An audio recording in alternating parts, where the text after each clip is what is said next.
First and foremost, I want to give all praises to Yahweh, Hashem, Yahweh Shai, Bahasham, Kadash. Double honors to the apostles and elders of GMS, Adam Albert, Sakari, and a few others teaching the truth despite their disagreements. I'm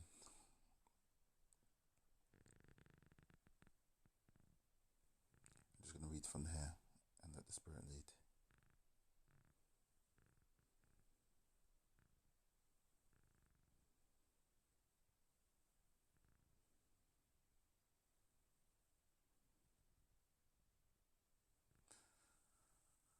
This is Luke 21, verse 20. And when ye shall see Jerusalem compassed with armies, then know that the desolation thereof is nigh. Then let them which are in Judea flee to the mountains, and let them which are in the midst of it depart out, and let it not go, and let not them that are in the countries enter thereunto. For these be the days of vengeance, that all things which are written may be fulfilled. So this is Yahweh Shai prophesying about the abomination of the desolation of the abomination in the last days, which I think they say occurred around 70 AD, which is the invasion and the fall of Carthage, I think, when the Romans took over the Temple of Israel. Verse 22. For these be the days of vengeance, that all things which are written may be fulfilled. But woe unto them that are with child, and to them that give suck in those days, for there shall be great distress in the land, and wrath upon this people. And they shall fall by the edge of the sword, and shall be led away captive into all nations, and Jerusalem shall be trodden down of all Gentiles, until the times of the Gentiles be fulfilled. That was the fleeing of Jerusalem, of the Israel into all nations, and the scattering from Israel, of which the Igbo of West Africa have fled into northeast Africa, and then further down into West Africa, among other nations. And there shall be signs in the sun, and signs in the moon, and the stars, and upon the earth distress of nations with the perplexity, the sea and the waves roaring, men's hearts failing them for fear, and for looking after those things which are coming on the earth. For the powers of heaven shall be shaken. And then shall they see the Son of Man coming in a cloud with power and great glory. And when these things begin to come to pass, then look up and lift your heads, for your redemption draweth nigh. So a lot of time has passed between verse 24.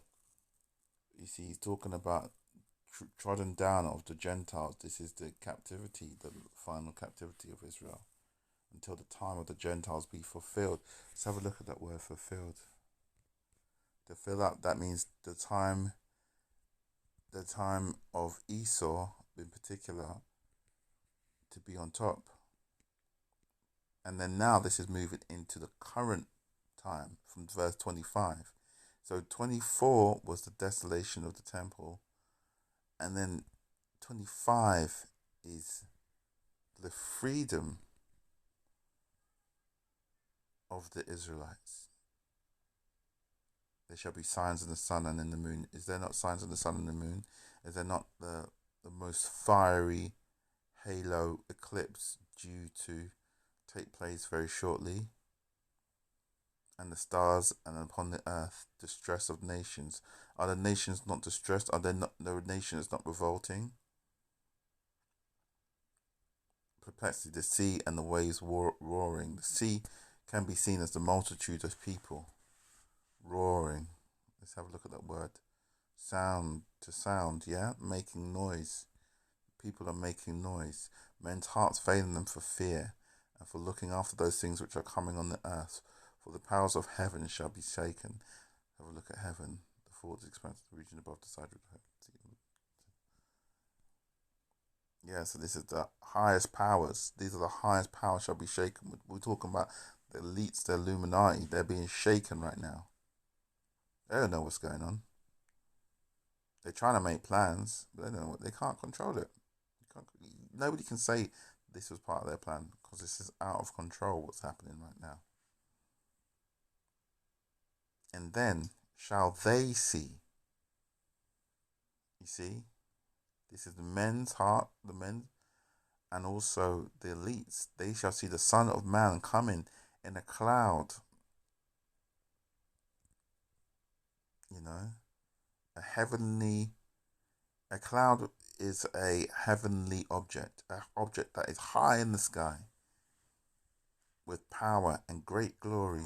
And when these things begin to come to pass, then look up and lift up your heads, for your redemption draweth nigh. This is it, Israel. This is the time.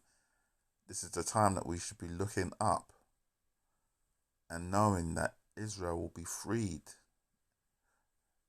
and bound and married to Yahweh Shai. And he spake to them a parable. Behold the fig tree and all the trees.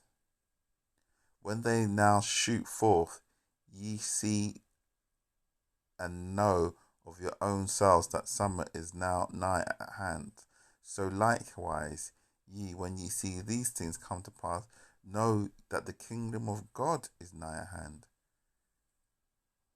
You see? The parable of the fig tree.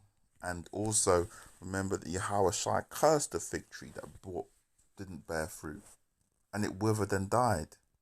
And therefore you see that the 2/3 who will bear no fruit during this time will be cut off.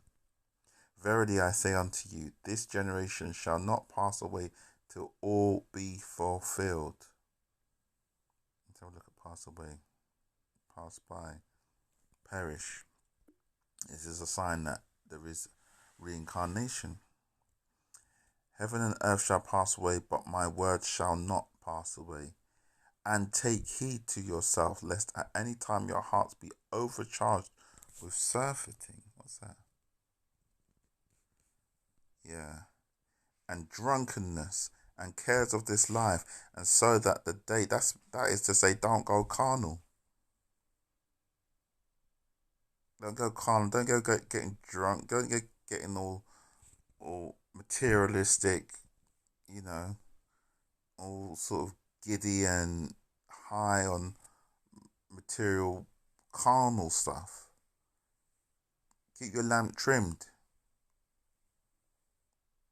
so that this and drunkenness and cares of this life, and so that day come upon you unawares. For as a snare shall it come on all them that dwell on the face of the whole earth. No one's going to be expecting it. No one's going to be expecting it. It says, oh, it'll be a snare, it'll snap shut. You'll be chilling, and it'll be boom, he's here. Watch ye therefore, and pray always that ye be accounted worthy to escape all these things that shall come to pass, and to stand before the Son of Man. And in the daytime he was teaching, and in the temple, and at night he went out and abode in the mount that is called the Mount of Olives. Interesting, there's a parable or knowledge about an olive tree, which says that an olive tree withstands fire. And all the people came in the morning to him in the temple for to hear him. And I'll shut off there. All praises to Yahweh, Bahasham, Yahweh Shai, Bahasham, Rokha Kodash. Shalom.